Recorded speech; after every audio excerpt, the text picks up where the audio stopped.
Sebuah kaum memiliki postur tubuh sekitar 45 meter dan umur yang panjang hingga 400 tahun. Setiap malam kaum ini melahirkan 1000 anak.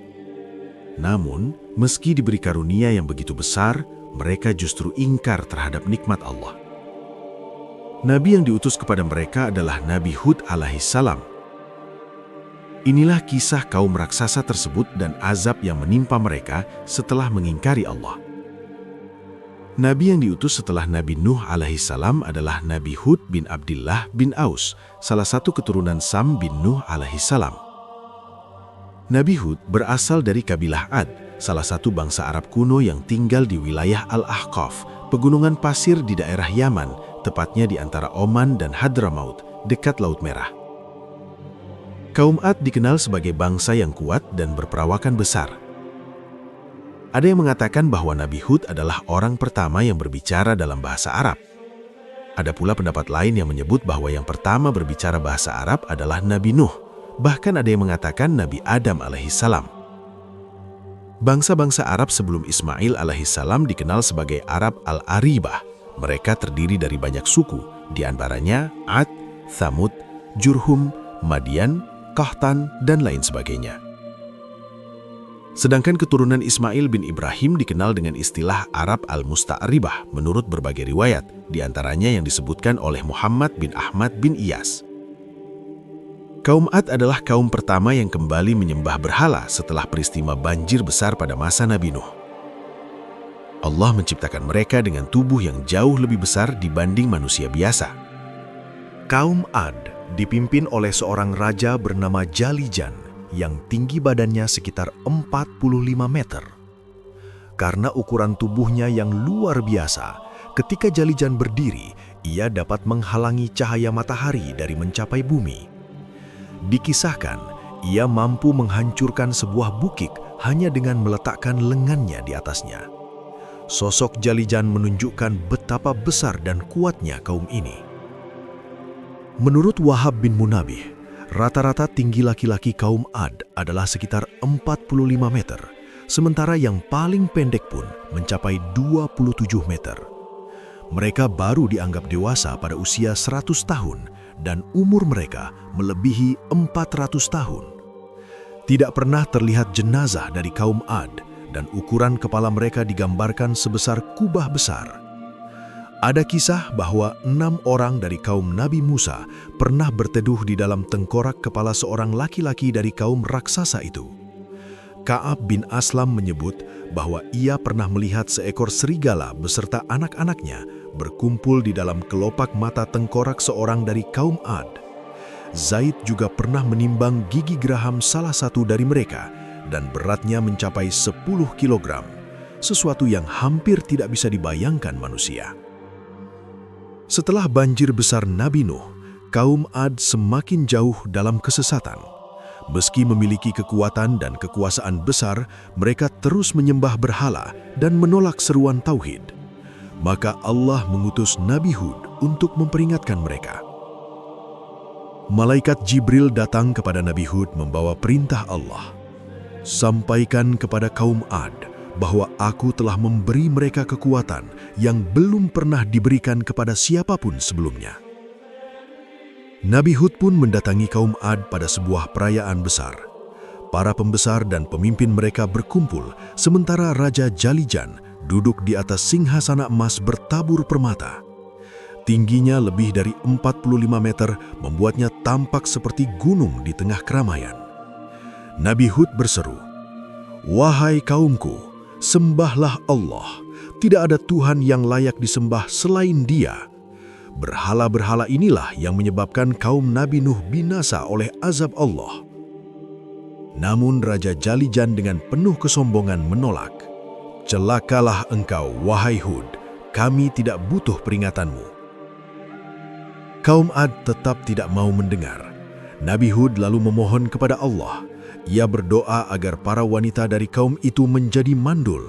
Maka pada tahun itu tidak ada satupun wanita yang dapat hamil. Mereka pun panik dan melapor kepada Raja Jalijan. Namun sang raja tetap keras kepala. Allah lalu mewahyukan kepada Nabi Hud agar menyampaikan bahwa angin azab sedang disiapkan untuk mereka. Namun kaum Ad tetap menolak kebenaran. Allah kemudian menghentikan hujan dari negeri mereka selama 7 tahun. Tanah mengering, ternak mati, dan kelaparan melanda hingga setengah dari kaum mereka meninggal. Akhirnya mereka mengutus beberapa orang untuk memohon hujan ke Baitullah. Namun ketika singgah di rumah Muawiyah bin Bakar, mereka berpesta dengan minuman dan biduan, terlena hingga sebulan, lupa tujuan mereka. Setelah sadar, barulah mereka berdoa di Mekah. Allah mengirim 3 jenis awan untuk dipilih. Tanpa berpikir panjang, mereka memilih awan hitam, menyangka awan itu membawa banyak air. Awan itu pun diarahkan ke negeri kaum Ad. Saat melihat awan hitam, mereka bergembira dan berkata, "Inilah awan yang akan menurunkan hujan kepada kita." Namun mereka keliru. Awan itu justru membawa angin dahsyat yang membinasakan. Angin itu menerpa mereka selama 7 malam 8 hari, sebagaimana Allah firmankan dalam surah Al-Qamar. Angin itu menghancurkan mereka seperti batang kurma yang lapuk. Mereka berusaha bersembunyi di dalam gua dan istana megah, tetapi angin itu mengejar dan mencabut nyawa mereka satu persatu. Rasulullah SAW pernah menggambarkan bahwa angin itu bergulung-gulung seperti api dipimpin oleh para malaikat.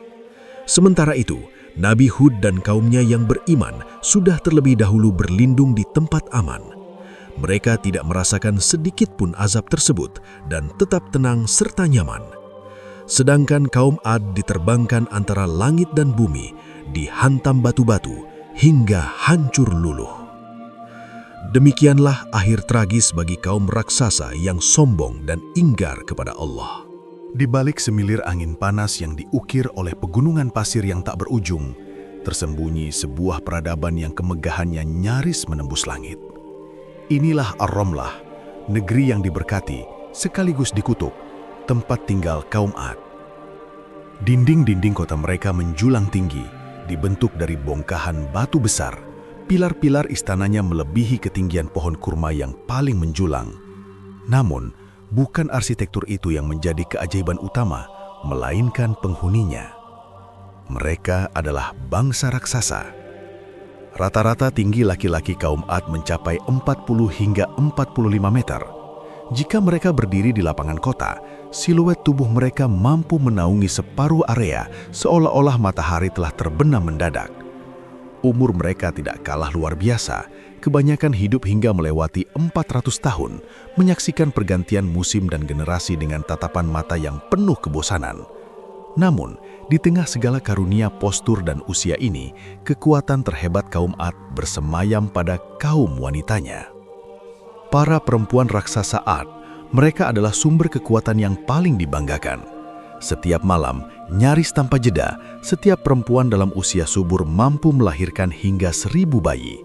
Kelahiran massal ini adalah pemandangan rutin yang dirayakan.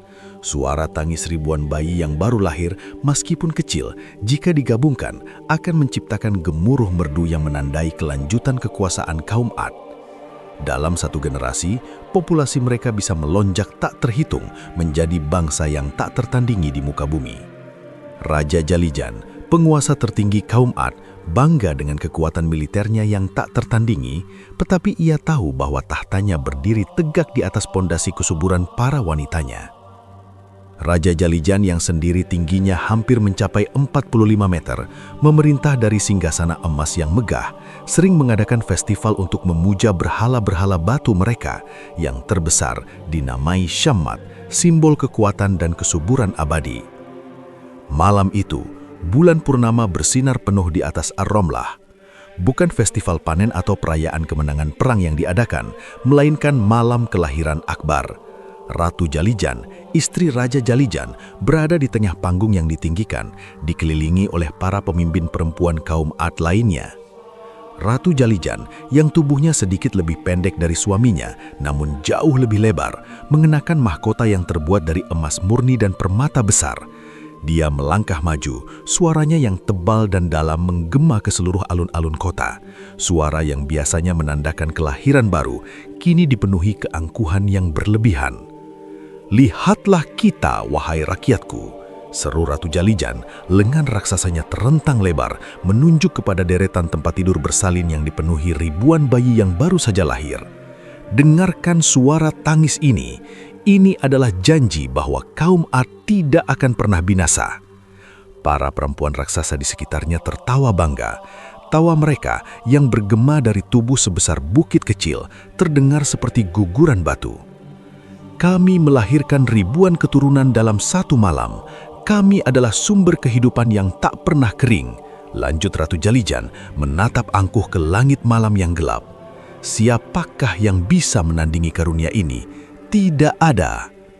Keangkuhan mereka telah melampaui batas syukur. Mereka lupa bahwa karunia itu datang dari Yang Maha Kuasa. Mereka mulai menyombongkan kekuatan diri, seolah-olah mereka adalah pencipta kehidupan itu sendiri, bukan sekedar penerima anugerah. Ratu Jalijan menunduk memandang patung Syammat yang berkilauan di bawah cahaya obor. "Kami menyembah berhala yang kuat, yang telah memberi kami rahim tak terbatas. Rahim kami adalah keajaiban, kekuatan kami adalah abadi." Sikap inilah merasa memiliki kekuatan mutlak atas kehidupan dan kelahiran yang menarik perhatian dari langit. Dalam kemegahan yang mereka bangun, mereka telah menempatkan diri mereka setara dengan Tuhan. Mereka meninggalkan ajaran tauhid, menyembah berhala, dan merayakan kesombongan. Kaum Ad tidak hanya melupakan Tuhan mereka, tetapi mereka juga menjadikan karunia terbesar mereka sebagai alat untuk meninggikan diri. Bagi mereka, kelahiran ribuan bayi setiap malam adalah bukti tak terbantahkan bahwa tidak ada entitas di alam semesta yang mampu menghentikan laju pertumbuhan dan kekuasaan mereka. "Tidak ada kekuatan di langit maupun di bumi yang dapat menghentikan kami," teriak Ratu Jalijan mengakhiri pidatonya dengan gemuruh. Di tengah keramaian dan sorakan bangga kaum raksasa itu, ada sebuah bayangan kecil bergerak mendekat.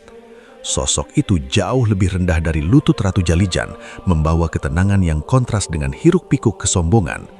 Inilah Nabi Hud alaihi salam, utusan Allah yang diutus untuk membangunkan mereka dari kelalaian.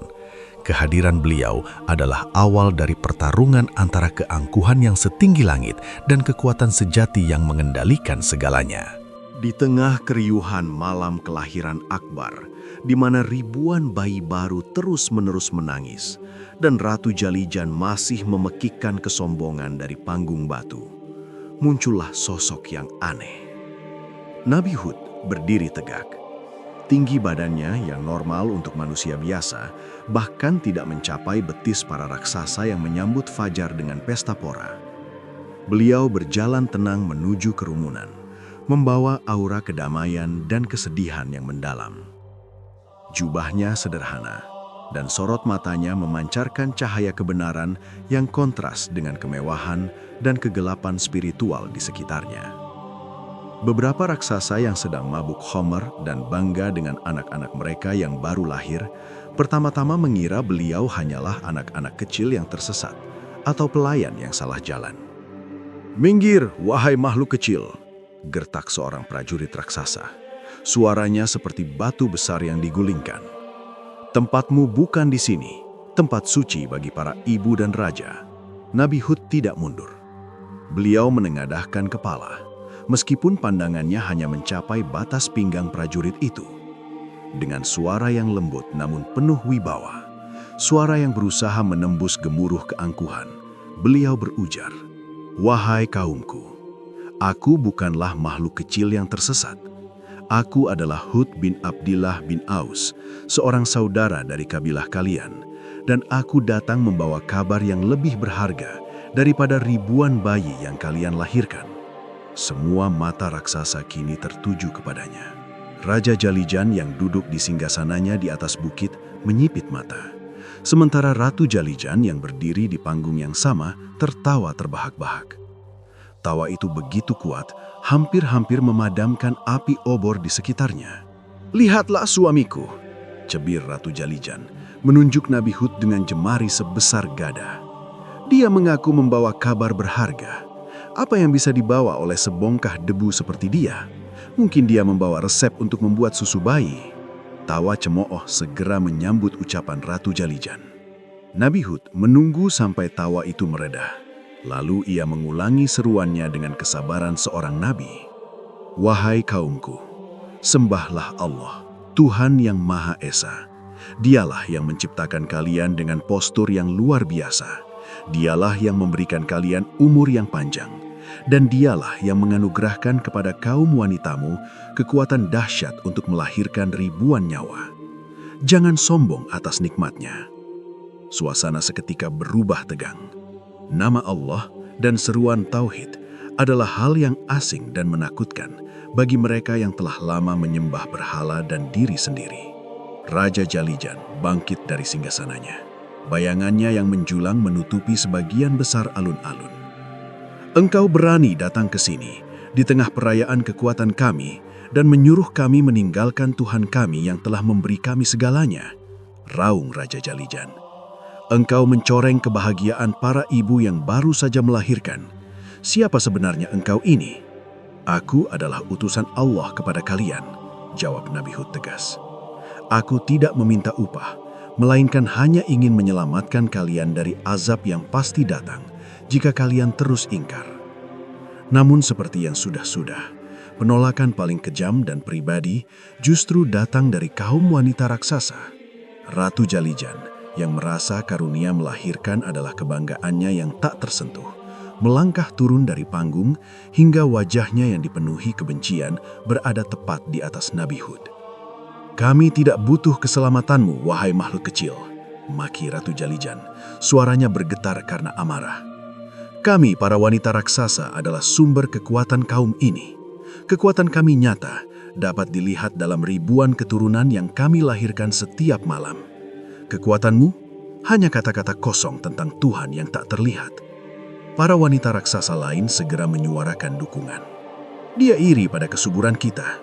Dia pasti mandul, makanya dia datang untuk mengutuk. Usir dia sebelum kesialan yang dia bawa menular pada rahim-rahim suci kita. Mereka mulai melemparinya dengan sisa-sisa sesajen dan makanan dari pesta. Mereka menuduh Nabi Hud sebagai pembawa sial yang cemburu pada anugerah kesuburan mereka. Hinaan para wanita raksasa itu jauh lebih menyakitkan daripada ancaman para prajurit. Mereka bahkan memerintahkan para lelaki untuk segera mengusir Nabi Hud dari batas kota Ar-Ramlah. Jika dia tetap di sini, kekuatan rahim kita akan hilang, teriak salah satu perempuan raksasa penuh histeria. Singkirkan dia. Nabi Hud dipaksa mundur, didorong dan dilempari. Beliau tetap menjaga ketenangan, tetapi hatinya remuk redam melihat kesombongan yang telah membatu. Beliau tahu, mereka tidak akan mendengar seruannya. Mereka telah meletakkan kekuatan melahirkan di atas kekuatan pencipta. Saat Nabi Hud di ambang batas kota, sebuah kelembutan namun perintah yang jelas turun dari langit. Itu adalah firman Allah. Berdoalah kepadaku, niscaya aku akan menunjukkan kepada mereka kekuasaanku. Nabi Hud menoleh ke belakang, menatap kota megah yang diselimuti keangkuhan dan tawa cemooh yang masih terdengar. Dengan hati yang berat dan mata yang berkaca-kaca, beliau mengangkat tangan ke langit, menghadap kepada Tuhan yang Maha Memberi. Ya Allah, Engkaulah yang memberi keturunan dan Engkaulah yang menahannya. Mereka menyombongkan rahim mereka dan lupa bahwa itu adalah karuniamu semata. Tahanlah rahim mereka, ya Allah, hingga mereka sadar bahwa kekuatan bukan milik mereka, tetapi milikmu dan milikmu saja. Doa itu terucap. Di Ar-Ramlah, para wanita raksasa masih tertawa, tidak menyadari bahwa di saat yang sama, janji azab telah diucapkan atas sumber kekuatan yang paling mereka banggakan.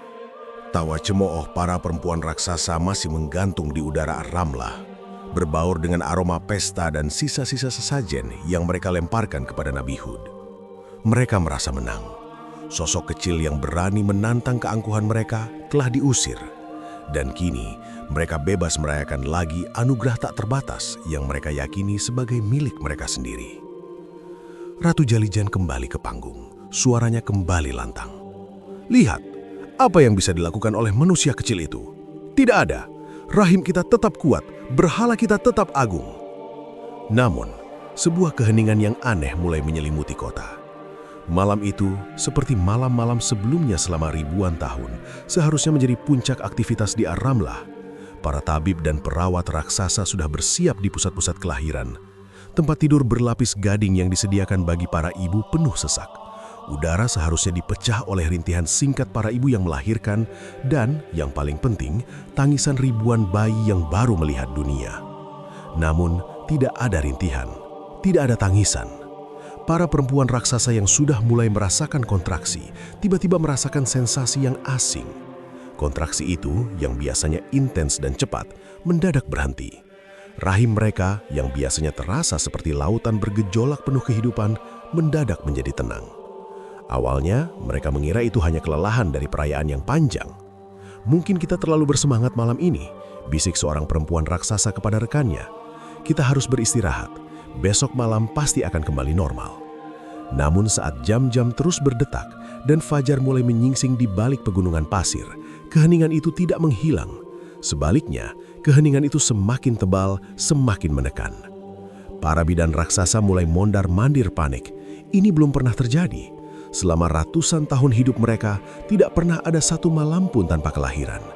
Malam kelahiran massal adalah keniscayaan, sealami terbit dan terbenamnya matahari. "Ada yang salah dengan air penyucian kita?" tanya salah satu bidan dengan suara cemas. "Tidak, semua ritual sudah dilakukan sesuai tradisi," jawab yang lain.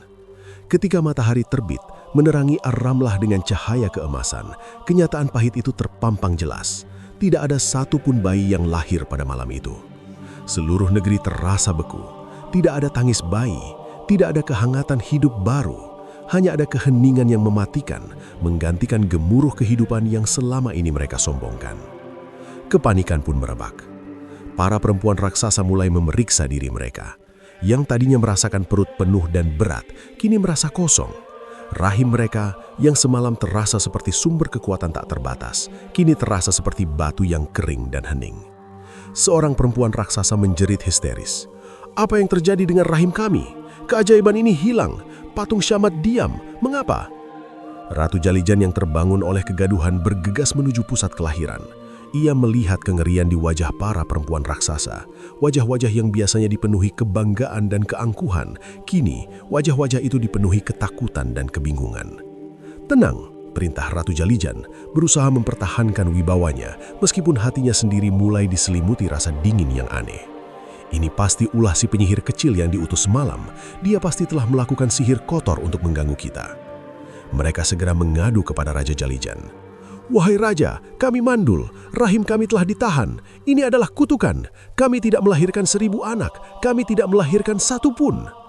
Raja Jalijan yang mendengar laporan ini merasa darahnya mendidih. Dia tidak takut pada peperangan atau kelaparan, tetapi kehilangan kekuatan melahirkan adalah ancaman terhadap kelanjutan kaum Ad itu sendiri. Itu adalah pukulan langsung terhadap sumber kesombongan mereka.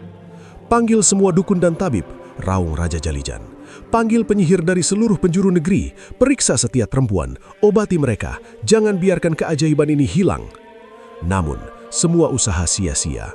Dukun-dukun merapal mantra, tabib-tabib memberikan ramuan terkuat, tetapi rahim tetap beku. Keheningan itu bersifat spiritual, bukan fisik. Ia adalah kutukan ilahi yang tidak dapat dipecahkan oleh mantra manusia ataupun raksasa. Ironisnya, meskipun ketakutan telah merayap, keangkuhan mereka tetap menguasai. Mereka tidak mau menghubungkan keheningan ini dengan doa Nabi Hud yang mereka usir semalam. Mereka menolak untuk mengakui bahwa ada kekuatan yang lebih besar dari rahim mereka, atau dari raja mereka, atau dari berhala mereka. "Ini hanya gangguan sementara," paksa Ratu Jalijan kepada kaum perempuan. "Kekuatan kita akan kembali, kita hanya perlu memberi persembahan yang lebih besar kepada Syamad." Hati mereka telah berbatu. Ketakutan itu membuat mereka semakin keras kepala, semakin ingkar. Mereka memutarbalikkan fakta, mencari kambing hitam, siapapun kecuali diri mereka sendiri untuk disalahkan. Mereka tidak sadar, kutukan mandul ini bukanlah akhir, melainkan hanyalah pertanda pertama. Ini adalah belas kasihan terakhir yang diberikan Allah, kesempatan untuk bertaubat sebelum azab yang sesungguhnya datang. Di luar batas kota Ar-Ramlah, Nabi Hud duduk di bawah terik matahari, menanti. Beliau tahu, keheningan di kota itu adalah jawaban atas doanya. Beliau hanya bisa berharap semoga keheningan itu cukup untuk melunakkan hati para raksasa yang angkuh itu. Namun di Ar-Ramlah, mereka memilih ketakutan yang berujung pada keras kepala. Mereka memilih untuk menghadapi azab yang akan datang dengan kesombongan yang sama. Keheningan yang mematikan di Ar-Ramlah kini telah berlangsung selama 3 hari. 3 malam yang seharusnya menghasilkan ribuan jiwa baru, kini menghasilkan kekosongan yang dingin. Bau dupa dan sesajen yang memenuhi kuil-kuil berhala tidak mampu menyamarkan bau keputusasaan yang mulai menyebar di antara kaum raksasa. Raja Jalijan yang biasanya tampil megah dan tenang, kini terlihat gelisah di singgasananya. Ia memanggil semua pembesar kaum, termasuk para pemimpin perempuan dan penasihat spiritual, ke balairung istananya yang menjulang. "Apa hasilnya?" tuntut Raja Jalijan. Suaranya menggelegar menuntut jawaban. "Sudah 3 hari, para tabib dan dukun, kalian harus menjelaskan mengapa rahim istri-istriku dan seluruh perempuan kaum kita membatu." Seorang tabib raksasa yang kepalanya sebesar tempayan besar maju dengan gemetar. "Paduka Raja, kami telah memeriksa semuanya. Secara fisik, tidak ada penyakit. Organ-organ mereka sempurna, tetapi seolah-olah ada kekuatan yang tidak terlihat yang telah menutup paksa sumber kehidupan itu." Ratu Jalijan menyela dengan suara tajam. "Kekuatan tidak terlihat? Omong kosong. Pasti itu ulah sihir jahat. Kita harus mencari penyihir terkuat di dunia untuk mematahkan mantra ini. Kita harus menghukum penyihir kecil yang diutus itu." Keputusan pun diambil. Kaum Ad memulai pencarian besar-besaran untuk solusi duniawi. Mencari solusi duniawi, ritual dan pemujaan, mereka meningkatkan pemujaan kepada berhala terbesar, Shamad. Ribuan tumpukan harta dikorbankan, ritual yang paling kuno dan terlarang dilakukan di puncak gunung, memohon agar berhala itu mengembalikan kesuburan. Mereka bahkan mencoba memuja angin dan langit, mengakui bahwa kekuatan yang menyerang mereka bersifat elemental, tetapi mereka menolak mengakui bahwa itu adalah kekuatan tunggal yang menciptakan elemen. Semua sia-sia. Shamad tetap bisu dan rahim tetap hening. Pencarian ilmu hitam. Pasukan utusan dikirim ke negeri-negeri jauh untuk mencari penyihir dan ahli nujum.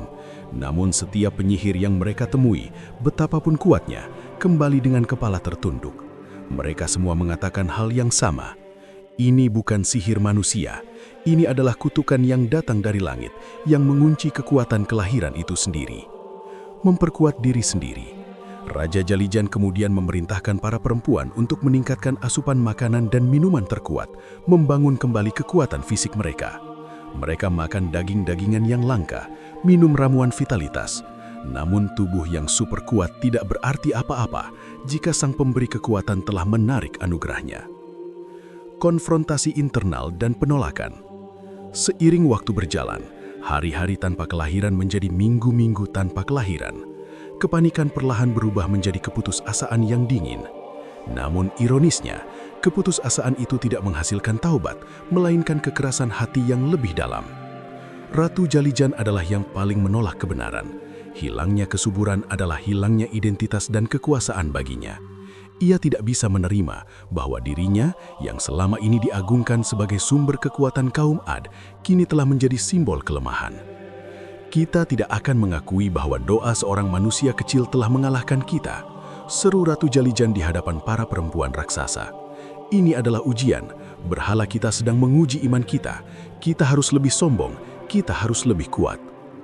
Ia mulai menyebarkan narasi baru. Ini bukanlah kutukan, melainkan istirahat yang diberikan oleh berhala kita. Rahim kita terlalu kuat sehingga diberi waktu untuk tidur. Ketika bangun nanti, kita akan melahirkan bukan 1.000, tetapi 10.000 bayi.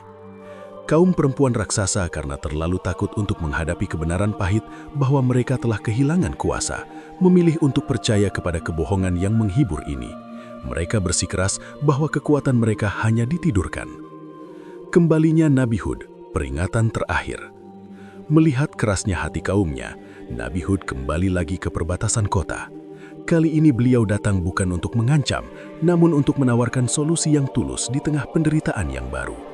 Beliau berdiri di dekat gerbang kota, tubuhnya terlihat sangat kecil di bawah bayangan pilar. "Wahai kaum Ad, kalian telah mencari jawaban di batu, di lumpur, dan di ilmu hitam. Kalian telah membuang harta untuk memanggil penyihir, tetapi kalian tidak mau menoleh kepada yang memberi karunia. Ketahuilah, keheningan rahim itu adalah bukti bahwa kekuatan hanya milik Allah. Bertaubatlah, sembahlah Allah yang Maha Esa. Jika kalian sujud dan mengakui kesalahan, aku yakin Allah akan mengembalikan hujan dan membukakan rahim kalian. Meskipun banyak raksasa yang sudah mulai lelah dan hampar karena kekeringan mulai melanda, tanda azab berikutnya akan datang. Mereka tidak berani mendekat. Rasa malu dan takut kepada Raja Jalijan dan Ratu Jalijan lebih besar daripada takut kepada Tuhan. Ratu Jalijan yang melihat kehadiran Nabi Hud memerintahkan para prajurit, "Tangkap dia, hukum mati dia. Dia adalah sumber dari semua kesialan kita." Nabi Hud pun diusir sekali lagi. Namun sebelum pergi, beliau menyampaikan ramalan terakhir yang kelam. Jika kalian menolak untuk bertaubat, ketahuilah, kutukan mandul ini hanyalah permulaan. Kekeringan akan menyusul, dan jika hati kalian tetap membatu, maka azab yang sesungguhnya akan datang, yang akan membinasakan kalian semua. Kaum Ad hanya menanggapi dengan makian dan lemparan batu. Mereka telah memilih jalan kesombongan hingga akhir. Mereka tidak akan pernah mengakui bahwa kekuatan terbesar mereka telah ditahan oleh doa seorang manusia kecil. Setelah gagal total mematahkan kutukan keheningan rahim, kaum Ad justru semakin tenggelam dalam penolakan. Mereka menyalahkan Nabi Hud dan berusaha melupakan ketakutan mereka dengan kembali pada kemewahan dan kesombongan yang tersisa.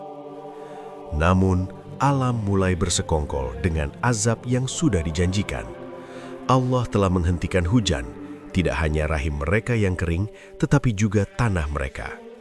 Awalnya, kaum Ad tidak terlalu khawatir. Mereka bangsa yang kuat, istana mereka dibangun untuk bertahan, dan mereka memiliki persediaan makanan serta air yang luar biasa melimpah. Namun 1 tahun berlalu, hujan tidak turun. 2 tahun berlalu, kekeringan mulai terasa dampaknya.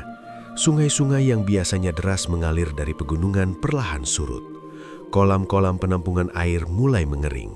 Rumput yang menjadi pakan ternak raksasa mereka yang juga berukuran masif menguning dan mati. Pada tahun ketiga kekeringan, penderitaan fisik mulai menyamai penderitaan psikologis yang disebabkan oleh kutukan mandul. Penderitaan ganda. Kekeringan fisik. Matahari terasa membakar. Angin yang melintasi Ar-Ramlah kini bukan lagi angin sejuk pegunungan, melainkan angin kering yang membawa debu dan pasir. Hewan-hewan ternak mereka yang selama ini menjadi sumber makanan utama mati satu persatu karena kehausan. Bangkai-bangkai raksasa yang membusuk di padang pasir menjadi pemandangan sehari-hari. Kekeringan jiwa. Kebutuhan dasar menjadi langka. Persaingan untuk mendapatkan sisa air bersih memicu konflik internal. Kaum yang selama ini sombong akan kekayaan dan kekuatan mereka kini berebut setetes air. Ironisnya, karena tidak ada bayi yang lahir, mereka tidak perlu lagi memikirkan pasokan susu bayi, tetapi mereka malah kesulitan mendapatkan air untuk bertahan hidup. Raja Jalijan dan Ratu Jalijan masih berusaha tampil kuat. Mereka memerintahkan sisa-sisa air di istana dihemat habis-habisan, tetapi rakyat biasa mulai menderita parah. "Kita harus bertahan," teriak Raja Jalijan. "Ini adalah ujian yang akan berlalu. Siapa kita? Kita adalah Ad. Kita tidak akan binasa hanya karena sedikit haus." Namun kekeringan terus berlanjut hingga tahun kelima. Setengah dari populasi mereka telah binasa. Mereka yang masih hidup menjadi lemah dan kurus. Tubuh raksasa mereka tidak lagi terlihat perkasa, melainkan menjulang seperti kerangkai yang kelaparan. Kelaparan dan kehausan ini melemahkan mereka secara fisik, membuat mereka lebih rentan terhadap azab yang akan datang. Penolakan untuk bertaubat. Di tengah penderitaan yang semakin parah, beberapa orang tua dan anggota kaum yang lebih bijaksana mulai merangkak kebenaran. Mereka ingat peringatan Nabi Hud. Bukankah ini persis seperti yang dikatakan si utusan itu? Dahulu rahim kita kering, sekarang tanah kita kering. Ini semua pasti karena kita telah meninggalkan Allah, bisik mereka. Tetapi Ratu Jalijan dan pembesar kaum segera menekan suara-suara ini. Siapapun yang menyebut nama si pengutuk mandul itu akan diusir dari sisa-sisa mata air yang ada. ancam Ratu Jalijan. Ia menggunakan air dan makanan sebagai alat kontrol, memaksa mereka untuk tetap pada ingkar. Kaum Ad menghadapi penderitaan ganda. Mereka tidak bisa menghasilkan masa depan, mandul, dan masa kini mereka diancam oleh kelaparan, kekeringan. Nabi Hud kembali lagi di tengah kekeringan. "Wahai kaumku," seru Nabi Hud. Wajahnya mencanarkan kesedihan. "Kematian mengintai. Jika kalian tetap sombong, azab yang lebih besar akan menyambut. Bertaubatlah, Allah Maha Pengampun. Dia akan mengembalikan hujan dan mengakhiri penderitaan kalian." Kali ini, beliau disambut dengan keheningan yang berbeda, bukan keangkuhan, melainkan kelelahan yang sinis. "Sudah 7 tahun tanpa hujan, Hud," kata salah satu pembesar dengan suara serak. "Jika Tuhanmu sekuat itu, mengapa ia biarkan kami menderita selama ini? Kami lebih percaya pada tangan kami sendiri." Mereka tetap memalingkan wajah. Hati mereka sekeras tanah yang retak di bawah kaki mereka. Keputusan terakhir, mencari pertolongan di Baitullah. Setelah 7 tahun penuh penderitaan, Raja Jalijan akhirnya menyerah pada cara-cara non-spiritual. Ia memutuskan untuk mencoba metode kuno yang diyakini masyarakat Arab kuno saat menghadapi kondisi genting, memohon pertolongan di Baitullah, di Mekah. "Kita harus memohon hujan kepada Yang Maha Kuasa di tempat yang disucikan," putus Raja Jalijan, meskipun niatnya masih bercampur. Ia melakukan ini bukan untuk taubat, tetapi sebagai upaya terakhir untuk menyelamatkan kekuasaan. Maka sejumlah orang dari bangsa Ad yang tersisa diutus untuk melakukan perjalanan panjang ke Baitullah. Mereka diperintahkan untuk berdoa dan memohon agar Allah menurunkan hujan kepada kaum mereka. Raja dan ratu berharap dengan melibatkan ritual yang lebih besar, kutukan itu akan terangkat. Mereka tidak sadar perjalanan ini akan menjadi langkah terakhir yang akan menyegal nasib mereka. Ketika mereka sampai di perbatasan Mekah, mereka akan dihadapkan antara rahmat dan azab, sebuah pilihan yang akan mereka ambil dengan penuh kesombongan. 7 tahun kekeringan telah memusnahkan setengah kaum mereka, tetapi tidak memusnahkan sedikit pun keangkuhan mereka. Dan dengan keras kepala yang sama, mereka melangkah ke takdir yang sudah disiapkan untuk mereka. Awan hitam yang pekat itu bergerak cepat melintasi langit, menuju lembah-lembah dan dataran tinggi di Ar-Ramlah. Kaum Ad menatapnya dengan sukacita yang hampir histeris, menyambutnya sebagai penyelamat dari kekeringan 7 tahun. Mereka berkerumun di alun-alun, mengangkat tangan mereka yang kurus, siap menerima tetesan rahmat. Ratu Jalijan yang berdiri bersama Raja Jalijan di balkon istana tertawa kemenangan. "Lihat, wahai Hud, doamu yang lemah telah dibalas dengan awan yang kuat ini. Kekuatan kami tidak terkalahkan." Namun, saat awan hitam itu tepat berada di atas kota, sesuatu yang aneh terjadi. Ia tidak meneteskan hujan. Udara di bawah awan itu mendadak terasa dingin luar biasa, dingin yang menusuk tulang, jauh berbeda dari panasnya padang pasir.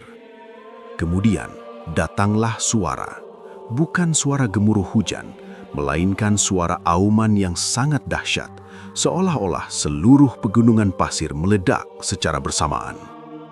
Dari pusat awan hitam itu, melesatlah sesuatu yang tak terbayangkan, badai angin yang maha dahsyat.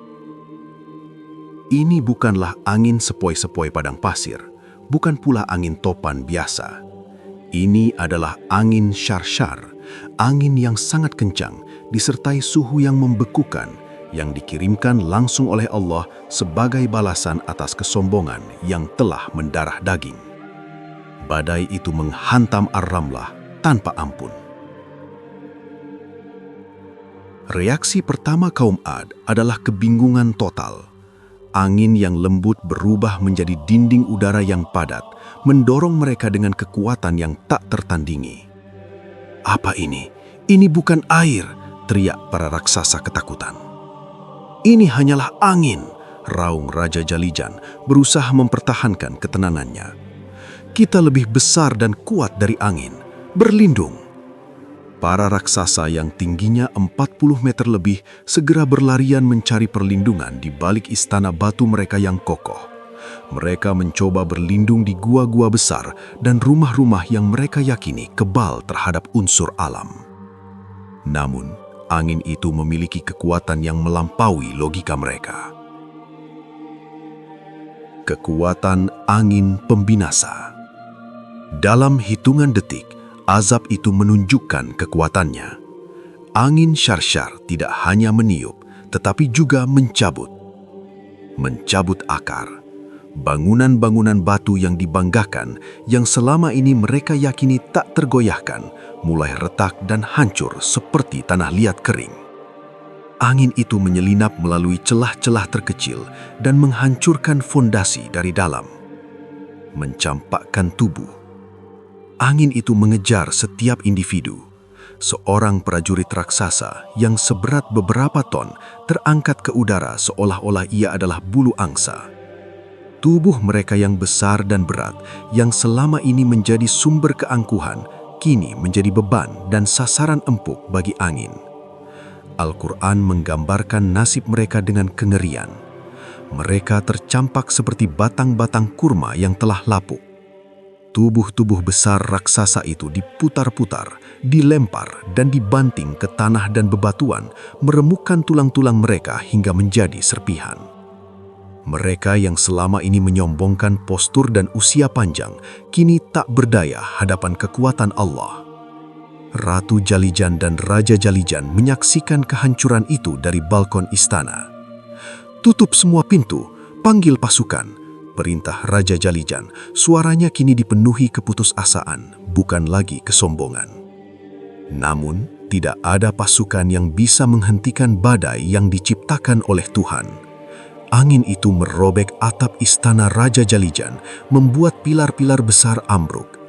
Ratu Jalijan yang selama ini menyombongkan rahim dan keturunannya, kini berteriak ketakutan saat ia melihat para wanita lain terangkat dan hilang dalam pusaran angin. "Ini bukan sihir, ini bukan ujian, ini adalah azab," pekik Ratu Jalijan, akhirnya menyadari kebenaran di detik-detik akhir hidupnya. Ia menyadari bahwa doa manusia kecil yang ia ejek itu telah terkabul dan kekuatan yang ia sombongkan adalah kepalsuan belaka. Angin itu berlangsung tanpa henti, 7 malam dan 8 hari. Tidak ada tempat berlindung. Bagi kaum yang ingkar itu, angin itu mengejar mereka kemanapun mereka pergi. Jika mereka masuk ke gua, angin itu menciptakan tekanan udara yang mematikan. Jika mereka bersembunyi di balik dinding, dinding itu runtuh menimpa mereka. Azab ini adalah balasan yang sempurna. Mereka yang menyombongkan kekuasaan di bumi dihancurkan oleh unsur alam yang paling dasar, membuktikan bahwa sekokoh apapun fisik mereka, mereka tetaplah makhluk ciptaan yang bergantung pada izin Sang Pencipta. Saat badai berakhir, Ar-Ramlah hanyalah puing-puing, kehancuran total, pemusnahan sempurna. Kutukan mandul itu akhirnya berakhir, tetapi ia berakhir bersama dengan kehancuran kaum yang menanggungnya. Di tengah puing-puing, hanya satu tempat yang tetap berdiri tegak dan damai. Tempat perlindungan yang disediakan Allah untuk Nabi Hud dan segelintir orang beriman yang mengikuti seruannya. Mereka adalah satu-satunya yang selamat dari amukan angin syarsyar itu.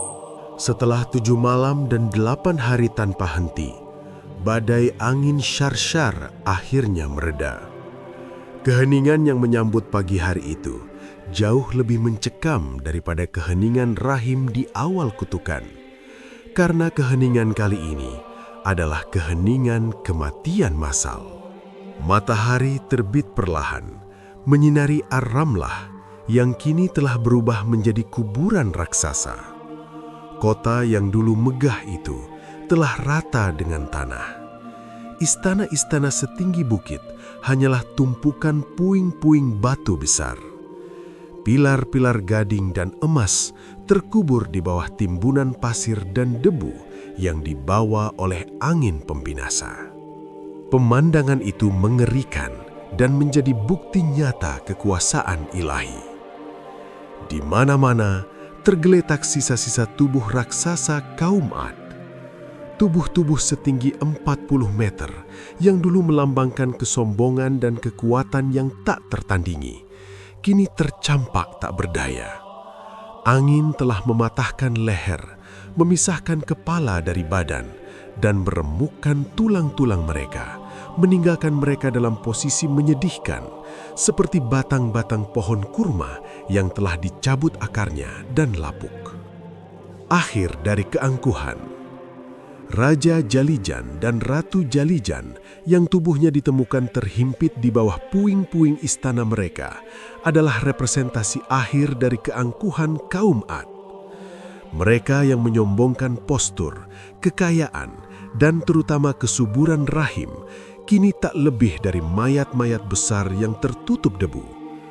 Kutukan mandul itu telah mencapai klimaksnya. Ia berakhir bersama kehancuran seluruh kaum, mengukuhkan fakta bahwa kekuatan yang mereka agung-agungkan hanyalah ilusi. Tidak ada satupun yang ingkar yang tersisa. Azab itu bersifat universal dan menyeluruh bagi mereka yang menolak kebenaran. Bahkan mereka yang sempat meragukan raja dan ratu, tetapi menolak bertaubat dan mengikuti Nabi Hud, ikut binasa. Alam sendiri telah menolak mereka. Selamatnya Nabi Hud dan kaum beriman. Di tengah kengerian kehancuran itu, sebuah oasis kecil berdiri tegak, tak tersentuh oleh amukan badai. Inilah tempat yang dilindungi oleh Allah, tempat Nabi Hud dan segelintir pengikutnya yang beriman berlindung selama 7 malam 8 hari. Mereka keluar dari tempat perlindungan, menyaksikan pemandangan yang menghancurkan itu dengan hati yang campur aduk. Ada kesedihan yang mendalam melihat kaum sendiri dimusnahkan, tetapi ada pula ketenangan karena janji Allah telah tergenapi dan kebenaran telah ditegakkan. Nabi Hud menatap Ar-Ramlah yang hancur, mata beliau dipenuhi air mata. Beliau telah menyeru mereka dengan kelembutan, memperingatkan mereka tentang azab yang akan datang, tetapi mereka memilih untuk mencemooh dan mengusirnya. Beliau kemudian mengucapkan sebuah ratapan yang abadi, menyesali kerasnya hati kaumnya. Wahai kaumku, sungguh aku telah menyampaikan kepada kalian risalah Tuhanku, dan aku telah menasihati kalian, tetapi kalian tidak menyukai para pemberi nasihat. Kutukan mandul itu, yang selama ini menjadi misteri dan sumber ketakutan kaum Ad, kini terjelaskan. Itu adalah alarm yang diberikan Allah untuk menguji kesombongan mereka. Ketika mereka gagal dalam ujian pertama, kutukan rahim, dan ujian kedua, kekeringan, azab terakhir pun diturunkan. Pelajaran dari tengkorak raksasa.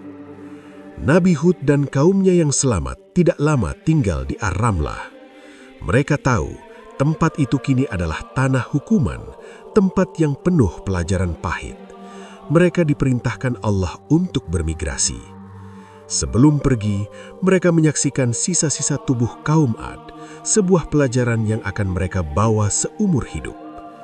Dikisahkan dalam riwayat, tengkorak kepala seorang raksasa yang tersisa begitu besar hingga 6 orang bisa berteduh di dalamnya.